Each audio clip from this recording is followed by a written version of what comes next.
11월 10일 월요일 새벽예배 본문의 말씀은 고린도후서 6장 11절로 7장 4절까지 말씀이 되겠습니다. 고린도후서 6장 11절로 7장 4절까지 말씀을 통해서 월요일에 주시는 하나님의 은혜를 함께 나누도록 하겠습니다. 우리가 지난 토요일에 말씀 본문에 6장을 시작하면서 6장 1절로 10절까지 해서 바울의 고난이 굉장히 시적인 표현으로 기록되어 있는 일명 그 paradoxical life라는 역설적 삶, 또 역설적 진리라고 표현되는 바울의 그 표현을 우리가 함께 봤었습니다. 무명한 자 같으나 유명한 자, 죽은 자 같으나 살아있고 징계를 받는 자 같으나 죽임을 당하지 아니하고 근심하는 자 같으나 항상 기뻐하고 가난한 자 같으나 많은 사람을 부유하게 하고 아무것도 없는 자 같으나 모든 것을 가진 자라는 바울의 이 시적인 이 고백은 바울뿐만 아니라 요셉 그리고 성경의 수많은 믿음의 선배들이 신앙을 지켰던 그들의 삶이 예수 믿는 것으로 인하여 마냥 그냥 평안하고 복받고 하는 것이 아니라 수많은 고난과 고통과 역경과 환난이 따랐지만 그 속에서도 감사하고 그 속에서도 하나님이 주시는 은혜를 경험하고 체험했던 많은 믿음의 선배들의 삶이었고 고백이었음을 우리가 지난 토요일 6장을 말씀을 하면서 이야기를 했습니다. 자, 오늘 이어지는 11장 11절부터 6장의 마지막 부분 그리고 7장 4절까지 말씀에서는 이 고린도 교인들과 고린도 교회와 이 바울의 선교팀 특히 바울과의 어떤 오해 또는 사도권으로 인한 사도권 문제 때문에 인한 서로 간의 껄끄러운 그 문제들을 이제 풀자고 화해를 요청하면서 바울이 말을 하고 있습니다. 자, 그 가운데, 그 표현 가운데 어떤 것들이 오늘날 우리들에게도 교훈이 되는지, 오늘 우리에게 주시는 말씀이 무엇인지 한 절씩 보시면서 함께 은혜를 나누도록 하겠습니다. 11절입니다. 고린도인들이여, 고린도 교회 성도들을 말합니다. 너희를 향하여 우리의 입이 열리고 우리의 마음이 넓어졌으니 라고 표현합니다. 마음이 넓어졌다는 것은 이 포용하고 수용하는 걸 말하죠. 포용성과 수용성을 말합니다. 너희가 우리 안에서 좁아진 것이 아니라 오직 너희 심정에서 좁아진 것이다. 즉 고린도 교회 성도들을 향해서 바울과 바울의 선교팀들은 좁은 마음으로 대하지 않았다. 옹졸한 마음으로 대하지 않았다. 좁은 마음으로 대하지 않았다 라고 말합니다.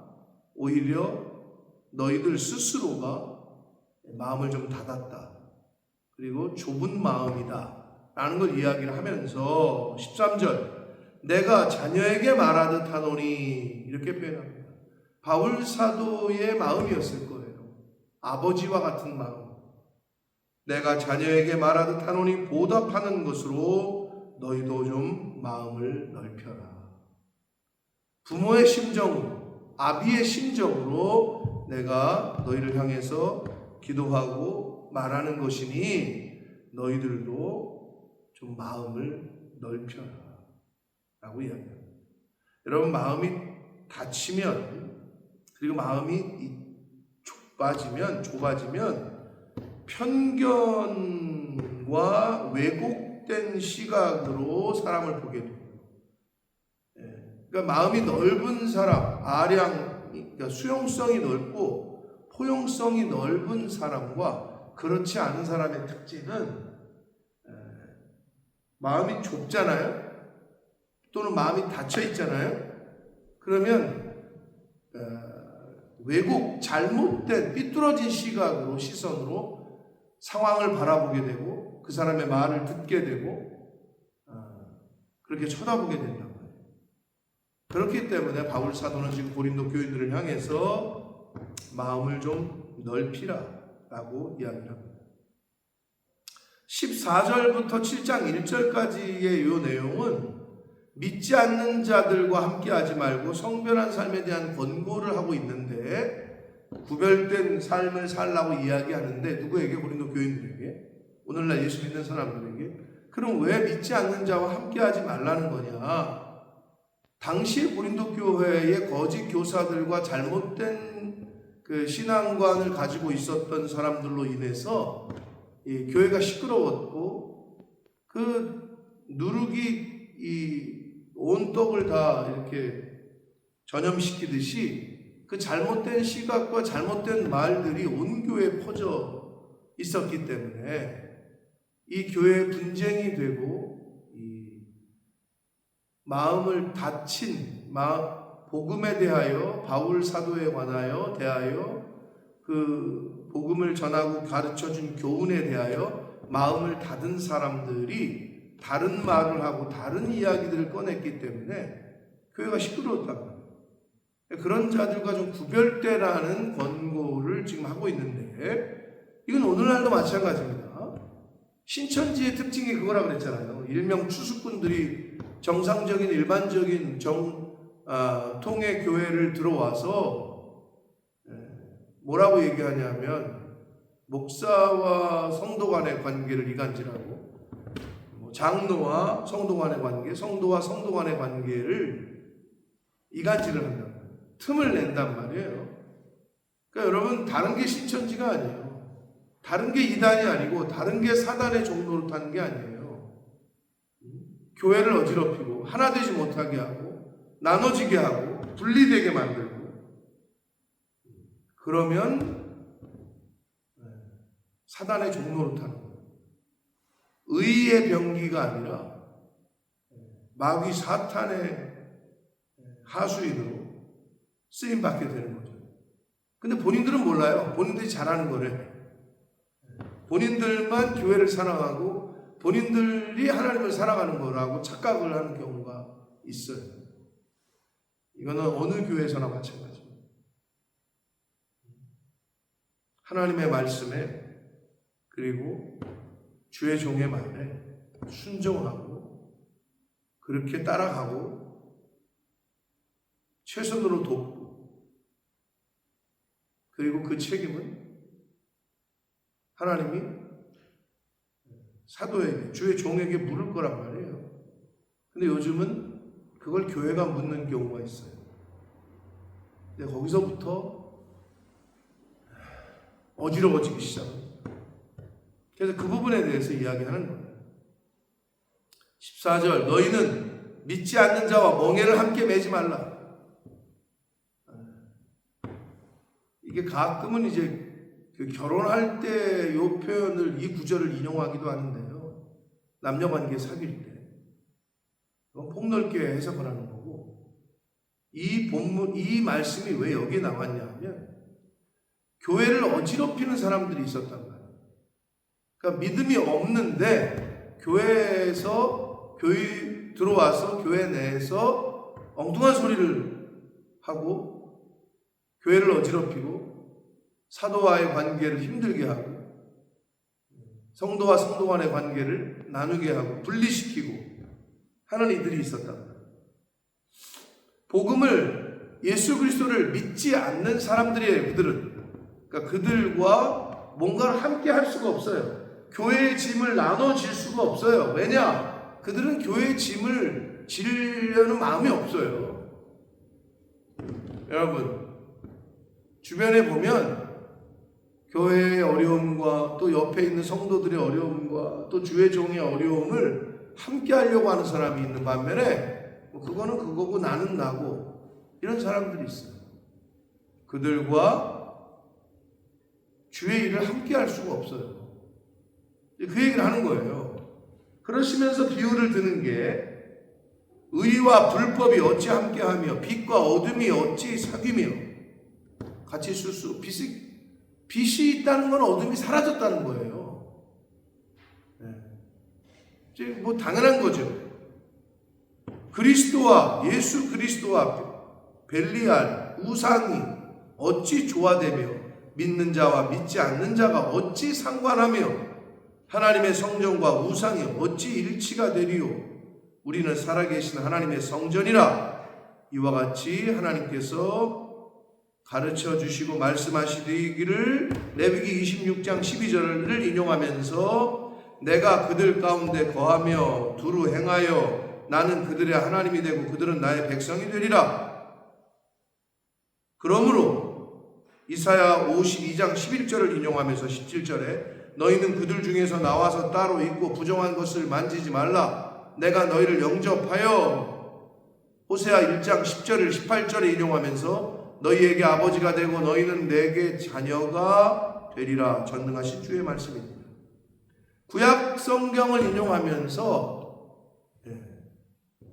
믿지 않는 자와 믿는 자가 함께 할 수 없음에 대하여 교회를 어지럽히고 교회의 짐을 함께 지는 자와 하나님의 나라의 일을 함께 하려고 하는 자와 그렇지 않은 자와의 관계를 비유를 들고 있습니다.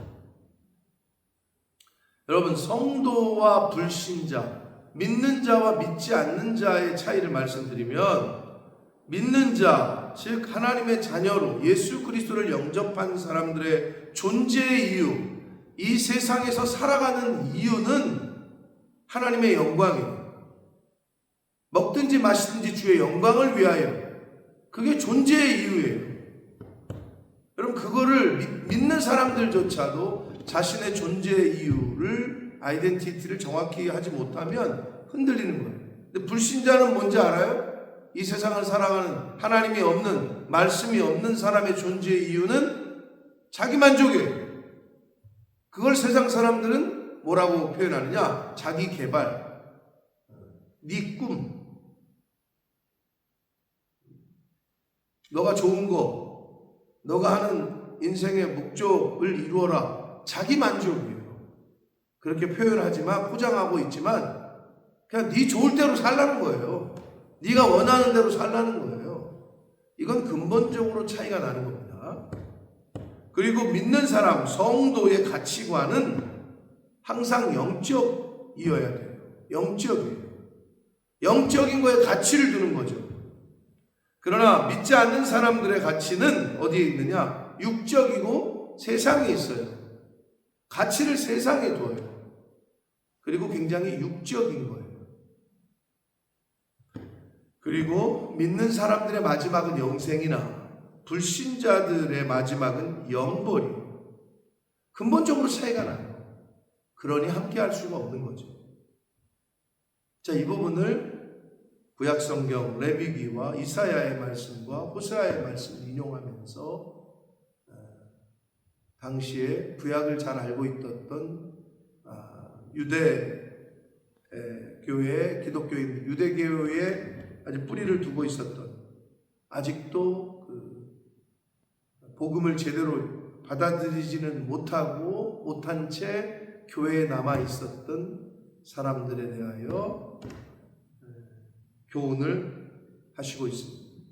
7장으로 넘어가지만 내용은 이어집니다. 그런즉 사랑하는 자들아, 고린도 교회 성도들을 향하여 이 약속을 가진 우리는, 여기서의 약속은 구원의 약속을 말합니다.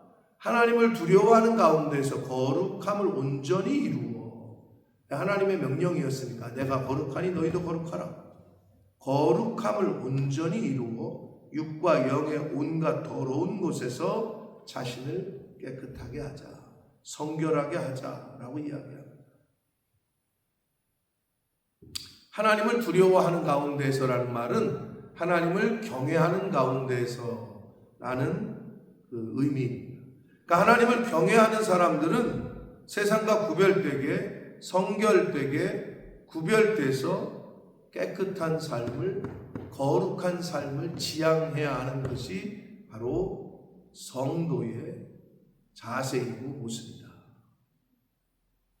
2절 봅니다. 마음으로 우리를 영접하라. 우리는 아무에게도 불의를 행하지 않고 아무에게도 해롭게 하지 않고 아무에게도 속여 빼앗은 일이 없다. 그러니까 온전한 화해와 일치를 위한 교회와 성도들과의, 고린도 교회 성도들과의 다시금 화해하고 하나 되기 위해서 바울이 간절한 마음으로 거듭해서 호소를 합니다. 아무에게서도 불의를 행하지 않고 누구에게도 해롭게 하지 않았고 누구에게도 속여 빼앗은 일이 없다. 이 말은 반대로 너희들 주변에 있는 거짓 교사들은 그러고 있다라는 것을 이야기하고 있습니다. 3절, 내가 이 말을 하는 것은 너희를 정죄하려고 하는 것이 아니오 내가 이전에 말하였거니와 너희가 우리 마음에 있어 함께 죽고 함께 살게 하고자 함이라. 이게 하나님 아버지의 마음이고 이게 목회자의 마음입니다. 함께 죽고 함께 살. 이거는 성도들도 그래야 돼요. 주와 함께, 예수님이 뭐라 그랬었어요? 복음과 함께 고난을 받으라. 내 제자가 되려면 내 십자가를 지어야 될 거다. 여러분, 하나님의 일을 하고 주의 몸된 교회를 섬김에 있어서 희생을 안 하려고 그래요. 부담을 안 가지려고 그래요. 신앙생활이 아니에요. 예수님의 제자가 된다 그러는데 십자가를 져야 되는데, 주님의 몸된 교회에 대한 부담감을 가져야 되는데, 그것을 이야기하고 있어요. 함께 죽고 함께 살고자 한다. 이게 핵심입니다. 예수는 믿는다고 하는데 교회를 섬김에 있어서는 교회 따로 나 따로 있을 수가 없습니다.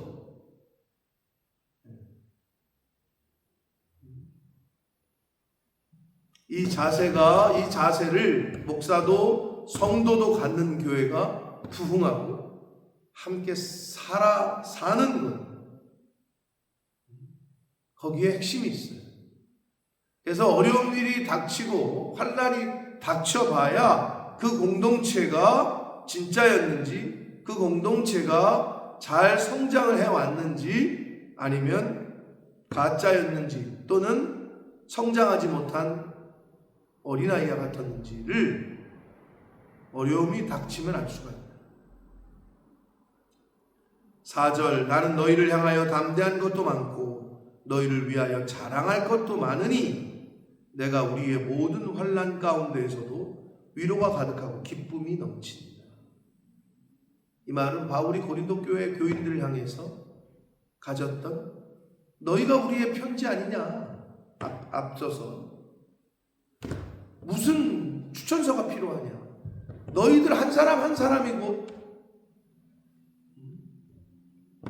추천서 아니냐 라고 했던 것과 비슷합니다.